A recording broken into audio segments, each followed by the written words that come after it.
What's up, everybody? This is Supatilt, and welcome back to my Undead Legacy gameplay series. Today we're going to be doing something a little bit different. We're going to check out some of the weapons and vehicles that I didn't really get to mess around with all that much, or they were just prohibitively expensive, or, or whatever. Or they just, like, there was no reason to buy this, so, I kind of skipped it sort of thing.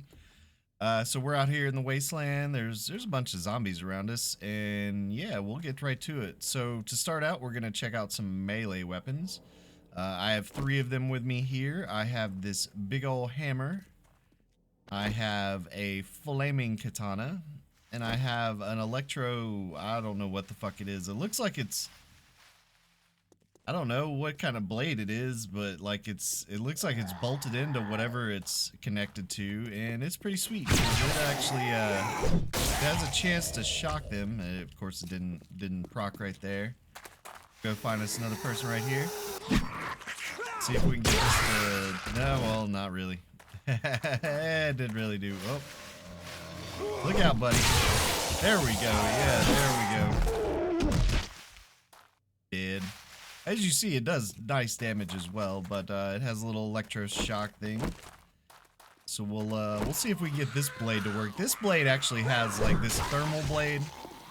It actually has like a pretty bad proc rate compared to the electro blade bobber. Oh, do we run out of people? Might have ran out of people. All right, let's get some people.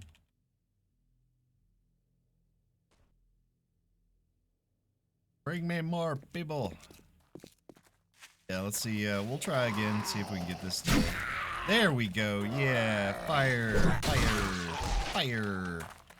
So as you can see, that one procs fire. But as you saw, like, it has a pretty low proc rate. And last but not least, we have this hammer here, which looks kind of like a Thor's hammer sort of thing, almost. Let's see what it does to this scorpion bobber. Ow, ow. Actually goes to him pretty quickly. Come on, buddy.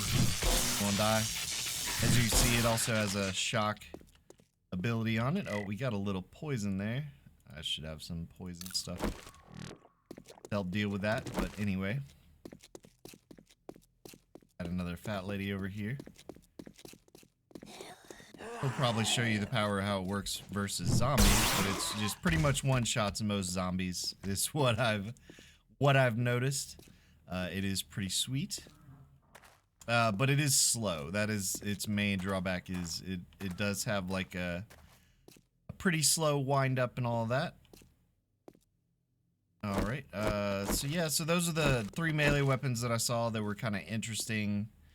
That we didn't really get to play with. So we are going to move on to weapons. Melee, I mean, not, well, we are on weapons, but ranged weapons. We're going to get on ranged weapons. And we'll start with this little shotgun here. This is, I don't even remember what it's called, an SPS-12. It looks like a, God, I'm trying to remember the name. Like, it starts with an F, the name of the company that makes a similar shotgun. But it's pretty badass. Kind of just an upgraded pump shotgun, really.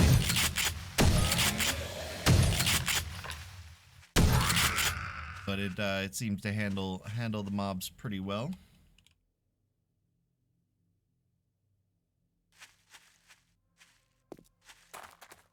I just figured I'd show it because it has a higher ammo capacity than previous shotguns. I think it has like 12, like that. 12, yeah. And then we'll move on to the upgrade for the AK, which is probably honestly like the best weapon in the game. Let's just get some oh, where's the Horde? There's somebody right there.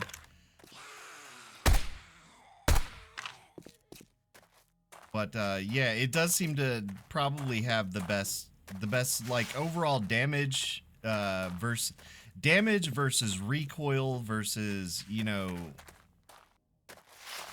well, that's pretty much it. Yeah, damage versus recoil. This thing has what seems to be, there's the Wandering Horde, what seems to be the best damage, the least recoil, You know, overall, I mean, it just cuts through mobs like butter. Especially when you compare it to something like, this is the R90, which, like I said, is one of my favorite weapons. It's based off of the P90. It does okay, but it does nowhere, like all the 5.56 weapons seem to do nowhere near as much damage as the 7.62 weapons. Especially when you have something like a Scorpion you're trying to take down. Okay, maybe I'm wrong. Maybe I am wrong. Because that Scorpion did go down pretty quickly.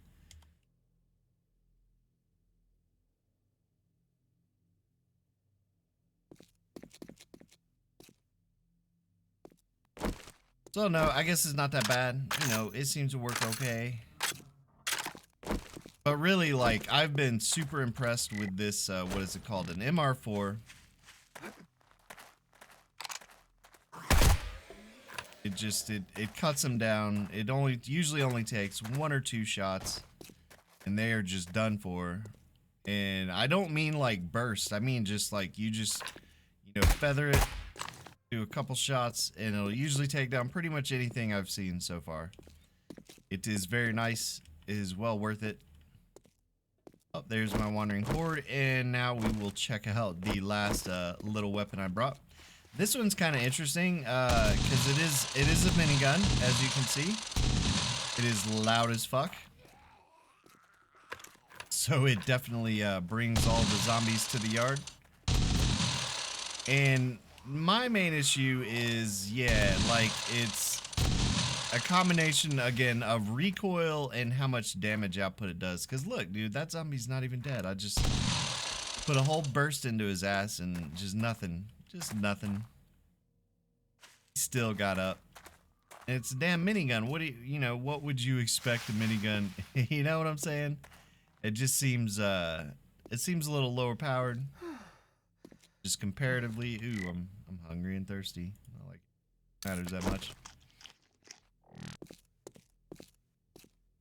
Okay, now I'm done eating. Yeah, like I was saying, I mean, it's cool and everything, but it's got just the worst, you know, it's got awful recoil. It's hard to shoot. It also seems when you're trying to refill it with ammo, that it is based off of the chainsaw or the auger. Probably the auger. It looks more like that would be like the auger. So when you refill it, it does do the gas thing, which is kind of funny. Yeah, so those are the interesting weapons that I've found since, you know, I kind of quit this mod pack. Yeah, so now that we're done checking out the cool guns, because that's pretty much it. Like, that's all there was. I mean, there's a bunch of other weapons, but none of them were, like, you know, interesting. Compared to these ones, I had no interest in the others. So now we're going to go check out some vehicles that I have spawned in. That I thought were kind of nifty, either for one reason or another, and we will go over those reasons when we get there.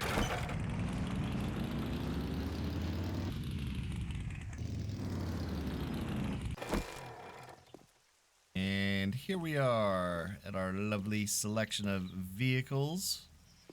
I guess we'll start with the small one in the front. We got a little bitty go-kart, which they're actually really cheap if you buy them from the traders. I believe they were less than like 20k. Might even be like 12k or something. It was pretty cheap. And they're pretty fast, and they're, as you can tell, they're kind of fucking loud. Like most things seem to be. But it is fun, you know, it's a fun little vehicle. And it'll get you around for really cheap, which is the main, you know, the main neat part about it. It's just a fun little vehicle. I don't think it uses a whole lot of fuel. Go ahead and open it up here and look. The fuel efficiency is 1 kilometer per liter, which is pretty standard. I think that's like the same thing like my bike would have on it. Pretty sure. Let's see. Oh, 1.4. So a little bit worse than the motorcycle that I have. But not terrible, because I mean, you come over here and look at something like this, and this has a fuel saver in it, so it actually it's even better. But this one gets 0.2 kilometers per liter. So it's definitely not you know, a fuel guzzling machine or anything, but it's not like the best you can get either. So yeah, golf cart, and then we have the Dune Runner, which is a pretty sweet vehicle. What I really like about this one is it can kind of go over stuff. Like, I don't know if I can really take that like a rock or anything, but here, let's go over to the mountains and I'll show you exactly what I mean. Here we go, this will do. But as you can see, this thing can actually kind of go up hills and go up mountains. Look at that. I mean, look at how easily that took that. It does have issues with like little bitty like spots. Like, I mean, it got kind of stuck right there a little bit. But if it gets caught like in really rough terrain type stuff, I'm gonna see if I can find some over here, because we're kind of getting into it. Yeah, like when you get into areas that are like this, you know, it's not as effective. But I mean, as far as just taking, you know, like hills, I mean, it got stuck right there, so it's definitely not taking it like a champ. But like this, I mean, most regular cars, bikes, and stuff are not gonna be able to handle it that well at all. Just they just can't. They'll just get stuck. But this thing kind of doesn't get stuck as much, which is kind of why I like it. Like, honestly, and it doesn't have too terrible of a fuel efficiency either, compared to, you know, stuff like the chopper and things like that that have terrible fuel efficiency. So yeah, so that was the Dune Runner. I really like the Dune Runner. As far as like the custom vehicles and stuff, it's pretty sweet. And yeah, like you saw, it kind of takes hills like a champ compared to everything else. So next up we have this military truck. I think the main reason I like this is less to do with its fuel efficiency or any of its other stuff, but the fact that it has this 10,000 cargo capacity. So like the bike that I have that I was using, its cargo capacity is 500, which, you know, it's not bad. I mean, I can carry, like, with the current equipment I have on and everything, I can carry 376. So, you know, it's a little bit more than that. Oh, I didn't want to do that. I was actually trying to open this. But as you can see, this thing has a cargo capacity of 10,000. So, very ridiculous. But it is kind of slow. That is one of the issues with it. So as you can see, not exactly moving along at any reasonable speed or anything. But it'll move your house. You know, you get everything moved that you need to get moved. And that's, you know, this is why I was kind of pointed out. Like, it does have a really nice carrying capacity. Pretty sweet. Speaking of carrying capacity, we have a couple other vehicles. A lot of these are just, it's all about carrying capacity. We have this mining cart. This mining cart can hold 6,000. It's a little bit slower, but these are actually not terribly expensive. Like, you can get these from the trader. And I don't remember them being like super high price. They're maybe like 100K or something. Definitely cheaper than the army truck and all that. But it does have a reasonable speed to it. You know, it's kind of along the lines of the truck. But again, cheaper, holds a little bit less, but not bad. Not bad at all. As far as, you know, carrying capacity, and I believe its fuel efficiency is not, it's not great, actually. I can't remember what it was, but it's not great. But it's not bad either. I keep thinking it's, you know, it's a lot worse than it really is. Like, as you kind of drive around, you go, it's not too bad. And so, as far as carrying capacity, the king of it is this big old thing that I can barely, like, I can barely even, like, I'm just so small compared to it. It's ridiculous. This thing has a storage. Oh, you're not gonna let me in? Why are you not letting me in?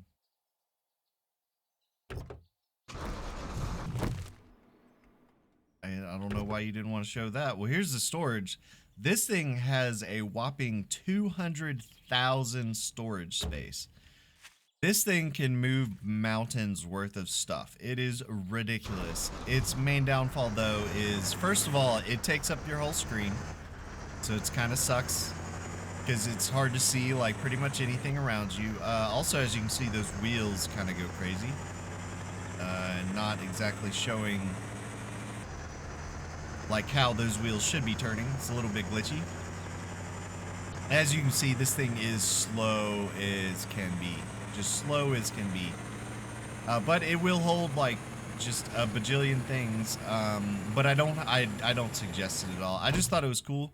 You know, it's nice seeing one. So you're gonna show me your stats? I want to see your stats. There we go. Now it shows the stats. But yeah, as you can see, it has pretty terrible fuel efficiency. But not, you know, it's not 0.01 or anything. Kilometers per liter. But it does hold like a pretty ridiculous amount of gas, and its cargo capacity is, you know, it's ridiculous. The main problem with it is I believe it costs like multiple hundreds of thousands to buy it from the vendors. Maybe even that might have even been the one that was like 1,000,000 coins. So it's just super prohibitively expensive, you know, and it's slow as dirt. So if you're gonna get something that's you need a huge storage capacity for, I highly suggest either getting like a military truck or one of these little mining carts. They're pretty neat as far as storage capacity, and they have better fuel efficiency, they drive faster. There's like so many reasons, and it still has like tons of space in it. So, you know, if you're gonna do like the big storage capacity vehicles, I do not suggest this big mining truck. It just looks cool. That's about it. It just looks cool. Go with something else like a military truck or mining cart. And last but not least, we have our old standby. It's the chopper. Let's see if I can remember how to fly this correctly. Nope. Right, so W is up, S is down, and then C will tilt you forward, and spacebar will tilt you back. It is pretty much what we had in Darkness Falls as far as choppers. Oh, it's a little choppy as far as frames right there. Just wants to it wants to be a little choppy. But yeah, it's pretty much the same as we had, in Darkness Falls. It's a solid chopper. It is way better than the gyrocopter. The storage isn't too terrible, but it's also not great either. Go ahead and bring it back in for a landing, because it is, it's pretty much, it's what you expect from the chopper. Oh, coming in hard. They are a little tricky to land, but compared to the gyrocopter, they're ridiculously easy to land.